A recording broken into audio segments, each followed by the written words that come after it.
Hello, and welcome to this session on what to focus on in your English classes in order to do as well as you possibly can. As with each of these recordings, I would like to acknowledge that today I stand on the land of the Bunurong people. I would like to extend my respect to elders past and present, and I would like to issue a particular welcome to any Aboriginal or Torres Strait Islander person who has come today, and to extend my respect as well. All right, this recording is going to take the form of 10 tips about what you should do. The first one is to know your text, and there's a variety of texts up there that are on the course. I think I've got 6 up there, and of course there are 20 texts, so it's quite possible your texts aren't there. When I say to know your texts, I don't mean to know what happens in your texts and to know the characters in your text, or at least I don't mean to only know that. The whole idea of texts in English is to know them in even more detail. Let me explain. Texts are vehicles to convey ideas, concerns, and conflicts. And one of the things that your teachers will be talking about are tensions in the text. That's an ambiguity in an idea or an inconsistency in an idea that a text explores.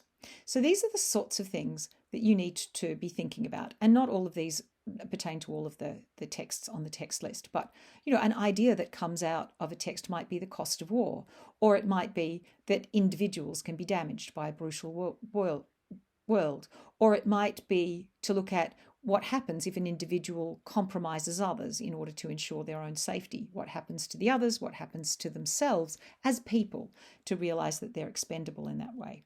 So, as well as understanding the plot and the characters, which are only ways in which, or two of the main ways in which ideas are conveyed, you need to be able to identify what are the ideas that my text explores. What are its concerns? What are the conflicts within it?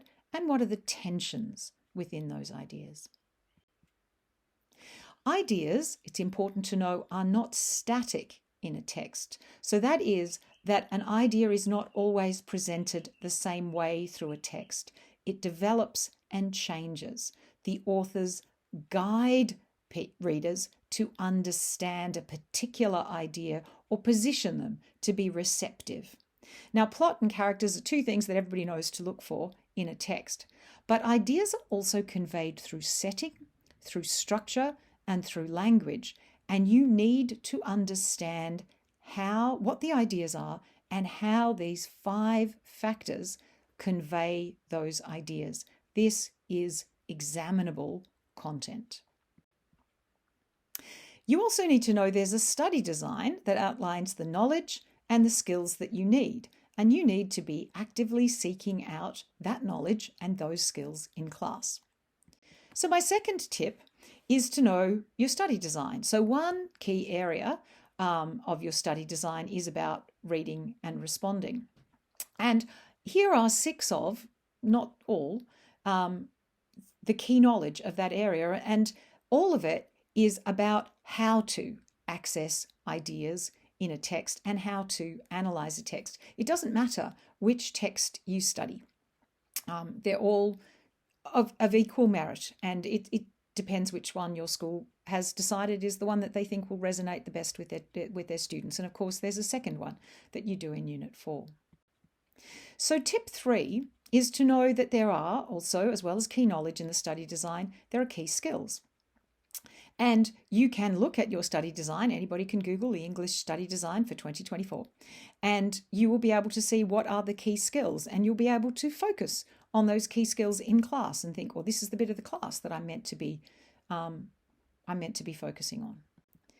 Tip 4 is it's in your best interest to seek out knowledge. So if you think, I'm not quite sure how what we're doing in class relates to the information that that the study design says I need to have, or the skill that the study design says I need to be able to exhibit. Not in a confronting way to demand that your teacher explain, because there will be a link, but make sure you understand the link that between what your teacher's presenting to you and that key knowledge and key skills, so that you can file it away in the right part of your brain. We know if you file it away in the right part of your brain, you're going to be able to retrieve it better. And obviously in assessments, you want to be able to retrieve information and retrieve skills. You also, because it's not just all about your assessment, this subject is compulsory, or more or less compulsory, because it sets you up for life. You need to be able to know how to do these things. What were the stages that you went through? What were the strategies that you used so that you can do them in life? If you're going to uni, you'll need them. And if you're not going to uni, you'll still need all of these skills. You'll come across texts in your life. My fifth tip is to plan your essay.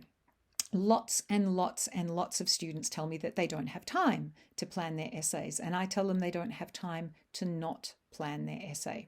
So if you got an essay question like this, if you were studying Text Much Ado About Nothing by William Shakespeare, you would be thinking about what is Shakespeare saying in relation to that essay question, because questions must be answered. But you would need to plan it because you need to demonstrate a complex understanding of that idea, and so you need to break it into sessions. And you can stop the PowerPoint at this point and read through what that says, the strategies that you might be using there. Tip 6 is to get used to answering the question, even if the question that's asked is hard. Lots of times students see an essay question and they say a term that they recognize. It might be, how do characters express their individuality, or how is power, whatever. Yeah. They see that one term and they think, oh, cool, I know about that particular term in relation to the essay question. And they start writing everything they know about that particular term. But you're never asked in English, here's a key term, tell me everything you know about it. You never ask that. The way in which that key term is used always limits down the sort of information that you're required to ask. So one of the things they're doing is, out of everything you know, when you read an essay question, do you understand it enough to say only this information, this small subset of information is relevant? And then can you sequence it into an answer?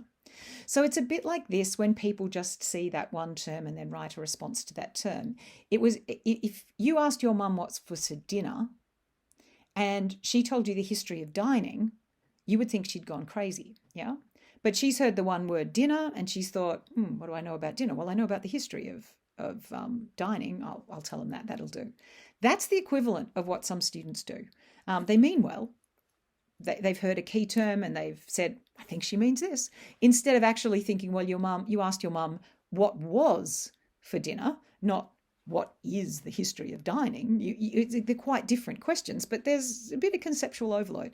A bit of conceptual relationship there. And it's when somebody is examining it and you've only looked at the key term, their response is as if your mum gave you the history of dining when you asked her what was for dinner. Or if you were asked what you wanted to study next year and your answer was that your school blazer was unlikely to fit after the summer, you've heard the next year bit and you've thought, well, maybe they're asking me about what I'm going to wear next year. I'll tell them that. You've just heard the next year bit, but what they asked you in relation to next year was what you wanted to study, not whether or not your school uniform would fit. And if you answered that people would think you were crazy. It's the same in English. Tip 6, you have to answer the question, not just take a key term. Tip 7 is to be proactive in your learning. If you want to get good at writing essays, in the same way as if you want to get good at anything, you need to practice it. And what we do to master a skill is to practice a building block. So in this stage, you would practice writing paragraphs, because eventually you're going to build paragraphs into an essay. So be really proactive. And even when the teacher doesn't set it as homework, be thinking, how could I put that into a paragraph to explore that? And then hand it in and get feedback on just a small thing, or maybe even hand in a sentence and say, is this what you would call a good sentence? Is this a good building block there? So develop your skills and seek feedback proactively as you go along, so that when you put it all together, it's a relatively straightforward task. Tip 8 is to be really specific about the feedback that you want from your teacher. If you hand in your essay and you don't ask for any specific feedback, they'll tell you what they think you need to know, but that might not be the bit that's worrying you. Now, we know as teachers that students can process one piece of information as feedback, but you will be aware that any English teacher gives millions of bits of feedback. But there's probably one that is the thing that you wanted to know. And I've put a series of questions that you might really ask there. And that's what you really want to know about your work, because that's the one part of your work you are really focused on at that point in time. Now, obviously, you need to get the hang of that one focus and move on to another area. You can't just have one focus for the whole year. That would be silly. Tip 9 is to be clear, concise, and quick. I know a lot of students think that being long and verbose is a very useful English skill. It's not. The whole idea is to communicate, and people like communication to be precise and clear. And in an exam, you have to produce these essays in an hour. You don't have time to, I call it faffing about. You don't have time to faff about. You have a question, you need to answer it. Now that means you need to think about it ahead of time so that when you start writing, you can be clear, concise, and quick. If you're trying to think about what it is you need to write at the same time as you're trying to write it, that's not a recipe for success. Again, you want to get good at something, then you need to practice it. So write in short bursts where you really concentrate and produce high quality work, and then build up to whole essays. Stretch your concentration span. We know, particularly if you spend a lot of time on social media, it's designed to reduce your concentration span, so you're going to have to counteract that. Handwriting is important, and I've given a student sample there, and that student very kindly agreed to let me use their handwriting. But handwriting is important. Assessors can only mark what they can read. So think about what kind of pen you're going to use. If you use a felt tip pen, it will slow you down, and if that slows you down, it might mean that you form your letters more quickly. If you use a pencil, it will be very hard to read because it will also be faint. And in the exam, it won't scan well. If you use a very thin pen, it will encourage you to write in a tiny handwriting. If you use a pen with a thick barrel, it will encourage you to form larger letters.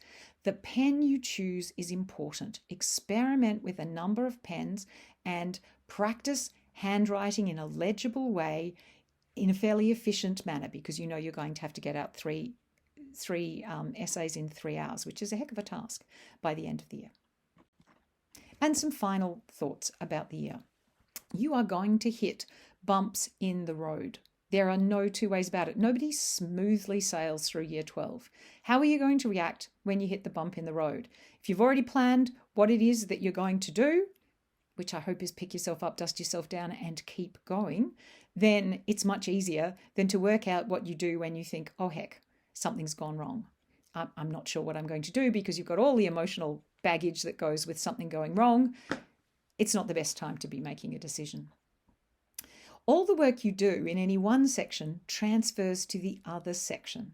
So be aware that the skills you're using, perhaps if you can't see that, ask your teacher to explain, what skill am I using here that I used last time, so that you can avoid having to relearn things and just build on your skills and knowledge.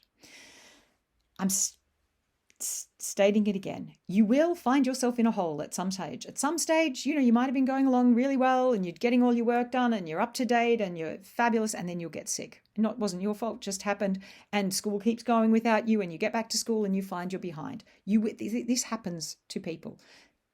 All you can do is pick yourself up, dust yourself down, and keep going and do your best. The next thing is, it's never too late.